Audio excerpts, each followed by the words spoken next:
একটা প্রশ্ন দিয়ে শুরু করি। আপনি যদি জানতেন আজকে আপনি একটি দেশের রাজা হবেন কিন্তু মাত্র 20 মিনিটের জন্য, তাহলে কি আপনি সেই মুকুট পরতেন? ইতিহাসে এমন একজন মানুষ আছে যিনি চাননি রাজা হতে, তবুও হয়েছিলেন মাত্র 20 মিনিটের জন্য।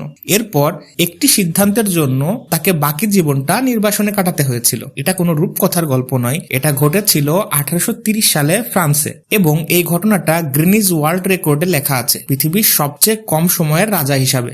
আজকে আমরা সেই গল্পটাই জানবো। আচ্ছা, রাজা বলতে আমরা বুঝি যিনি সিংহাসনে বসেন, হুকুম দেন আর সবাই তা মেনে চলে। কিন্তু ইউরোপের মধ্যযুগের রাজতন্ত্রে একটি কঠিন নিয়ম ছিল। রাজার মৃত্যু বা পদত্যাগের পর ক্ষমতা যাবে তার বড় ছেলের কাছে স্বয়ংক্রিয়ভাবে। কোনো ভোট নেই, কোনো নির্বাচন নেই, মানে বাবা যদি রাজ্য ছেড়ে দেয় সাথে সাথেই ছেলে রাজা। এই নিয়মটাই 19 লুইয়ের জীবন বদলে দিয়েছিল। এবার আসুন একটু পেছনে যাই। 1824 সাল ফ্রান্সের রাজা হলেন 10ম চার্লস। তিনি হলেন 19তম লুইয়ের বাবা। এখন 10ম চার্লস কেমন মানুষ ছিলেন? সহজভাবে বললে তিনি মনে করতেন পুরনো নিয়মই সঠিক নিয়ম। ফ্রান্সে 1789 সালে ফরাসি বিপ্লব হয়েছে, সেটা মাত্র কিছুদিন আগের কথা। সেই বিপ্লবের পর মানুষ একটু স্বাধীনতার স্বাদ পেয়েছিল, সংবাদপত্র তাদের মতামত প্রকাশ করতে পারত। কিন্তু 10ম চার্লস ক্ষমতায় এসেই সব ফিরিয়ে নিতে চাইলেন। তিনি গির্জার কাছে রাষ্ট্রের দায়িত্ব দিলেন, ধনী জমিদারদের তাদের জমি ফিরিয়ে দিলেন, আর সবচেয়ে বড় ভুলটা করলেন, প্যারিসের স্বাধীন সংবাদপত্রগুলো বন্ধ করে দিলেন। এটা ছিল আগুনে ঘি ঢালার মতো অবস্থা। মানুষ রাস্তায় নামলো, প্যারিসের রাস্তায় রাস্তায় আন্দোলন শুরু হলো। 3 দিন ধরে চললো এই গণ অভ্যুত্থান, ইতিহাস যেটাকে বলে জুলাই বিপ্লব। পার্লামেন্ট 10ম চার্লসকে সাফ জানিয়ে দিল আপনাকে সিংহাসন ছাড়তে হবে। এখান থেকে নাটকের শুরু। তারিখটা ছিল 2 আগস্ট 1830। 10ম চার্লস পদত্যাগের কাগজে সই করলেন। রাজতন্ত্রের নিয়ম বলছে ক্ষমতা যাবে বড় ছেলের কাছে।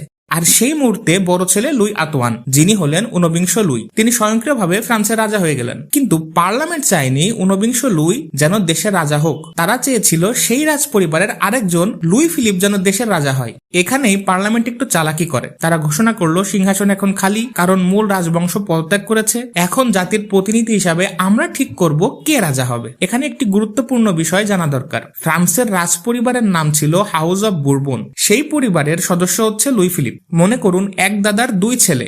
বড় ছেলের বংশ রাজা হয়েছে, ছোট ছেলের বংশ হলো লুই ফিলিপ। তারা একই পরিবারের কিন্তু আলাদা শাখার। সোজা কথা, পার্লামেন্ট চেয়েছিল রাজতন্ত্র থাকুক, কিন্তু এমন রাজা আসুক যে তাদের কথাই উঠবে আর বসবে। এবার বাবার স্বাক্ষরের পর পার্লামেন্টের প্রতিনিধিরা আগে থেকে অপেক্ষা করছিল। তারা সাথে সাথেই 19তম লুইয়ের সামনে পদত্যাগের কাগজ ধরলো। আপনাকেও সই করতে হবে এখনই। এখানে একটু থামা দরকার। লুই আতোয়ান বা 19তম লুই আসলে কেমন মানুষ ছিলেন? ইতিহাস বলে তিনি ছিলেন অত্যন্ত শান্ত এবং লাজুক স্বভাবের মানুষ। তার কথায় জড়তার সমস্যা ছিল। রাজনীতি কখনোই তার কাছে প্রিয় ছিল না। তিনি কখনো ভাবেননি যে তাকে রাজা হতে হবে, কারণ জন্মের সময় তিনি ছিলেন উত্তরাধিকারের অনেক পেছনে। কিন্তু ইতিহাস তো আর পরিকল্পনা মেনে চলে না। আর তখনই ঘটলো সবচেয়ে আবেগময় দৃশ্য। তার স্ত্রী ম্যারি তেরেজ কাঁদতে কাঁদতে এসে বলল, সই করো না, এটা আমাদের অধিকার, তুমি লড়াই করো। ম্যারি তেরেজ কে ছিলেন জানেন? তিনি ছিলেন রাজা ষোড়শ লুইয়ের মেয়ে, যাকে ফরাসি বিপ্লবে গিলোটিনে হত্যা করা হয়েছিল। ছোটবেলায় তিনি নিজেও কারাগারে ছিলেন। তার পুরো পরিবার ধ্বংস হয়ে গিয়েছিল। তার কাছে এই মুকুট শুধু ক্ষমতার প্রতীক ছিল না, এটা ছিল তার পরিবারের শেষ সম্মানের চিহ্ন। লুই আতোয়ান জানতেন সই না করা মানে আরো বেশি আন্দোলন, রক্তপাত এবং মানুষের মৃত্যু। তাই তিনি সিদ্ধান্ত নেন সই করার। বাবার সই থেকে ছেলের সই এর মাঝে যে সময়টুকু লেগেছিল সেটা ছিল ঠিক 20 মিনিট। আর এই সিদ্ধান্তের জন্যই তাকে বাকি জীবনটা নির্বাসনে কাটাতে হয়েছিল। ব্যাস, এতটুকুই ছিল 19তম লুইয়ের রাজত্ব। কিন্তু তিনি একটু চালাকি করলেন। তিনি সরাসরি পার্লামেন্টকে ক্ষমতা দেননি। বাবার মতো তিনিও রাজতন্ত্রের নিয়ম অনুযায়ী ক্ষমতা দিলেন তার ভাতিজা হেনরিকে। হেনরি তখন 10 বছরের শিশু। পরবর্তীতে হেনরির রাজত্ব টিকেছিল মাত্র 7 দিন। এরপর অবশেষে পার্লামেন্টের পছন্দ অনুযায়ী লুই ফিলিপ ক্ষমতায় এলেন, যাকে বলা হতো সিটিজেন কিং বা জনগণের রাজা। এখানে একটি কাকতালীয় বিষয় আপনাদের জানাচ্ছি। এই রেকর্ড শুধু 19তম লুইয়ের একার না।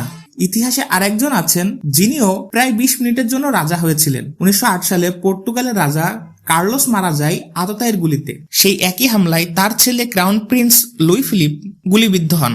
বাবার মৃত্যুর পর ছেলে স্বয়ংক্রিয়ভাবে রাজা হলেন। এটাও ছিল পর্তুগালের রাজতন্ত্রের নিয়ম। কিন্তু ঠিক 20 মিনিট পরে তিনিও মারা যান। যদিও আপনি যদি গুগলে গিয়ে সার্চ করেন the record for the shortest rain in history, তবে ফলাফলে 19 লুইয়ের নাম আসবে এবং উইকিপিডিয়াতেও তার নাম প্রথমে আছে। এই পুরো গল্পটা একবার ভাবুন। দশম চার্লস ভেবেছিলেন তিনি পুরনো নিয়মে দেশ চালাবেন, কিন্তু তাকে পদত্যাগ করতে হয়েছে। তার ছেলে কখনো চাননি ক্ষমতায় বসবেন, কিন্তু তাকে বসতে হয়েছিল, আবার ছাড়তেও হয়েছিল, তাও মাত্র 20 মিনিট পরে। এরপর বাকি জীবনটা কাটাতে হলো নির্বাসনে। এই ইতিহাসের শিক্ষণীয় বিষয় কি? আপনি যেভাবে চাইবেন সেভাবে জীবন চলবে না। মাঝে মাঝে আপনাকে জীবনের নেওয়া সিদ্ধান্ত মেনে চলতে হবে।